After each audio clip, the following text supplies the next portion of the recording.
Les meilleures légendes de la méta. Je vous explique tout ça dans cette vidéo. Le split de la saison 24 vient d'arriver et avec ceci, il y a donc eu une mise à jour d'équilibrage qui a un petit peu modifié la méta. Dans cette vidéo, je vais donc vous présenter quelles sont les meilleures légendes à jouer pour cette deuxième partie de la saison 24. Avant de continuer cette vidéo, je préfère quand même vous préciser que la méta est quelque chose qui évolue après chaque mise à jour et je vous invite donc à vous abonner à mon compte puisqu'après chaque mise à jour, je remettrai à jour également mes vidéos, que ce soit les vidéos sur quelles sont les meilleures légendes de la méta ou encore quelles sont les meilleures armes de la méta. Et sans plus tarder, on va passer à ce pourquoi vous êtes ici. Tout d'abord, la classe Assaut qui est toujours très forte en ce deuxième split de la saison 24. On a tout d'abord H qui est toujours top tier et quasiment dans toutes les compos puisqu'elle n'a pas vraiment été nerf après le split 1.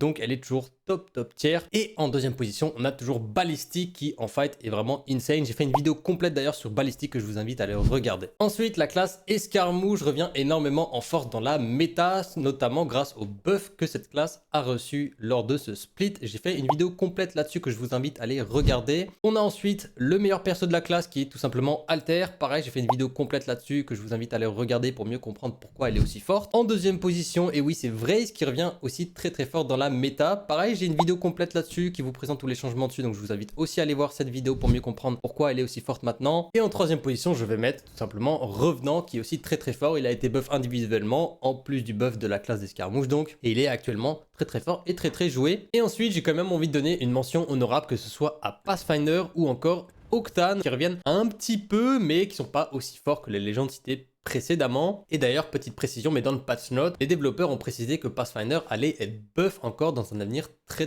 proche, donc restez à l'affût. On va ensuite passer à la classe de soutien où pareil, Lifeline reste toujours au sommet de la méta. Elle est toujours énormément jouée, elle est toujours très forte avec le potentiel de reset qu'elle a, notamment depuis son rework. Et ensuite, ils sont quand même un petit peu moins bien que Lifeline. Lifeline reste quand même le meilleur perso de cette classe, mais Loba notamment et Newcastle sont toujours très forts aussi et carrément jouable si vous voulez toujours avoir un support dans votre composition. Et en dernière position, je vais regrouper notamment la classe de reconnaissance, donc que ce soit la classe de Valkyrie et Crypto, Blood, Seer, Vantage, avec la classe contrôleur, que ce soit donc Caustic, Watson, Rempart, Catalyst. Malheureusement, ces deux classes-là sont un petit peu dévalorisées, notamment dû au buff qu'ont reçu les autres classes. Et donc les autres classes, malheureusement, elles sont un petit peu délaissées et donc beaucoup moins jouées et beaucoup moins méta. Donc malheureusement, je vous recommanderais pas trop de choisir de jouer ces personnages-là et notamment donc de vous focaliser sur les autres classes. Faites-moi savoir en commentaire ce que vous pensez de la méta actuelle et bien évidemment, n'oubliez pas de like la vidéo si elle vous a été utile et de vous abonner surtout pour rester à jour sur l'évolution de la méta lors des prochaines